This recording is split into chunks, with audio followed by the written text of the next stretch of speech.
500 টাকা 1000 টাকার নোটে আপনার ব্যান করে দিলা। তুলে নেওয়া হতে পারে 1000 ও 500 টাকার নোট। কয়েক বছর আগে ভারত এমন সিদ্ধান্ত নিয়েছিল। এবার বাংলাদেশেও জাতীয় সংসদে উঠেছে একই ধরনের একটি প্রস্তাব।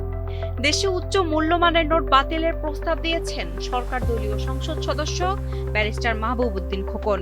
তার মতে 500 ও 1000 টাকার নোট পর্যায়ক্রমে তুলে দিলে ব্যাংকিং ব্যবস্থার বাইরে থাকা নগদ অর্থের একটি বড় অংশ আবার আনুষ্ঠানিক অর্থনীতিতে ফিরে আসতে পারে।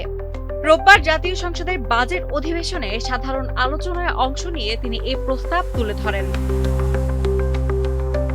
মাহবুবউদ্দিন খোকন বলেন, দেশে এখনো উল্লেখযোগ্য পরিমাণ অর্থ নগদ আকারে ব্যাংকের বাইরে রয়েছে। অনেকে ব্যাংকে জমা না রেখে ব্যক্তিগতভাবে অর্থ সংরক্ষণ করছেন।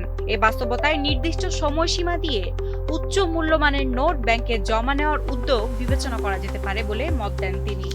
এমপি হলেই নেতা হলেই তার লিজিং কোম্পানি লাগবে, ব্যাংক বন্ধ করতে হবে, ব্যাংক কমে ফেলতে হবে।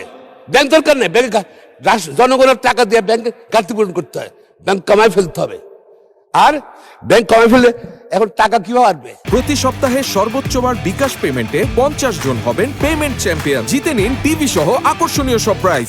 কেন আমরা চেঞ্জ করি না? কেন আমরা টাকা নগদ টাকা ঘরে, যেহেতু ব্যাংকের মানুষ আস্থা নাই, নগদ টাকা ঘরে।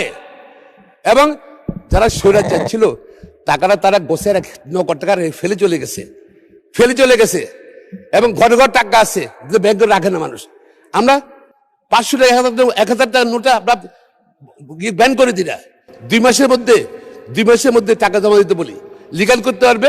যদি ট্যাক্স ফাইলের টাকা না থাকে 25% টাকা দিয়ে লিগাল করবে। দেখা যাচ্ছে আমার বাজার ঘাটতি ফিল আপ হয়ে যাবে, 2 লক্ষ 2.5 লাখ তার ব্যাংকের টাকা লিগাল হয়ে যাবে টাকাটা, এবং সেটা আপনার ইনভেস্টমেন্ট হবে, মানে ইকোনমিক হুইল ঘুরবে।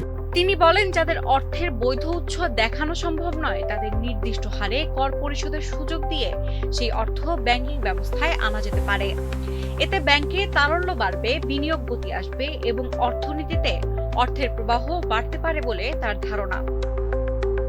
একই আলোচনায় ব্যাংক খাত নিয়েও মন্তব্য করেন তিনি। তার মতে, প্রয়োজনের তুলনায় দেশে ব্যাংকের সংখ্যা বেশি, তাই ব্যাংকিং খাতকে আরো কার্যকর ও টেকসই করার দিকে গুরুত্ব দেওয়া উচিত। পাচার হওয়া অর্থ ঠেকাতে আস্থাভিত্তিক আর্থিক পরিবেশ তৈরির উপরও গুরুত্ব দেন তিনি।